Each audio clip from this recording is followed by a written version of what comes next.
最近刷到滨崎步巡演的生图，我整个人都愣住了。这紧致的下颌线，这满眼的星光，这从屏幕溢出来的少女感，你告诉我这是47岁，说27岁我都嫌多。要知道，就在不久前，她还是全网群嘲的对象，媒体标题有多损，过气天后，身材走样，像个发福的大妈，嗓子到了别唱了，甚至有人提前替她写好了结局，一个晚节不保，黯淡退场的过气偶像。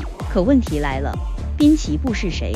她是平成3大歌姬之首，是亚洲潮流美学的创造者，是无数人青春里的绝对女王。她从未等待世界的宽容，而是用行动给世界一记响亮的耳光。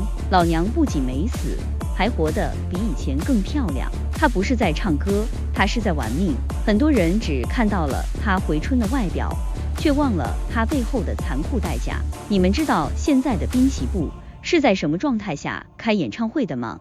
左耳完全失聪，右耳听力急速衰退，半规管损坏，分不清上下左右，常常唱到一半突然摔倒，膝盖旧伤累累，脚踝巡演前骨折，打着封闭坐着轮椅上台。为了能听到节奏，他把舞台地板下音响震动调到最大，用双脚去感觉拍子。为了不让粉丝失望，他在后台呕吐完，擦掉嘴角的血丝，转身就带着笑登上舞台。有人劝他，不姐，退休吧，钱够花了，何必这么拼？他回答，我要唱到右耳也听不见为止，唱到双腿再也站不起来为止。这哪里是偶像，这简直是战神，没有豪门也能活，他自己就是豪门。除了嘲他的身材，媒体最喜欢攻击的就是他的感情，2段婚姻失败，多段恋情无疾而终。41岁、43岁生下2个孩子，却不公布父亲，于是媒体写他情路坎坷，被男人抛弃，晚景凄凉。但滨崎步根本不在乎，他甚至懒得解释孩子父亲是谁，因为他不需要依附任何男人，他一个人撑起整个 IU 家族。他养着上百号人乐手、舞者、造型、幕后团队，他是他们的精神支柱，也是经济支柱。你看看他彩排时的眼神，那不是等待被救赎的弱女子，而是一个统筹全局、杀伐果断的女王。她不需要白马骑士来救她，她自己手里握着剑，身后就是她的城池。这才是顶级的大女主剧本。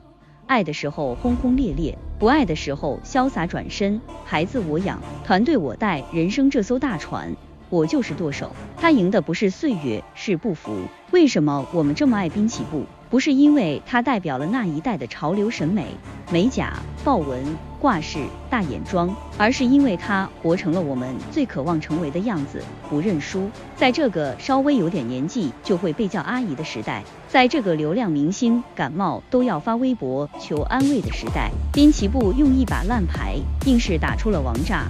他告诉所有女孩，全世界都嘲笑你胖了、老了、不行了，只要你自己不跪下，谁都不能替你封麦。当他穿着蓬蓬裙，含泪唱着 My All 时，我突然明白了偶像的意义。偶像不是永远年轻，而是当你老去、残缺、满身伤痕时，依然有站在聚光灯下的勇气。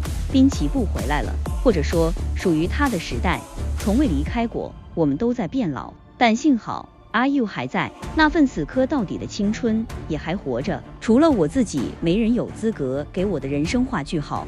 滨崎步。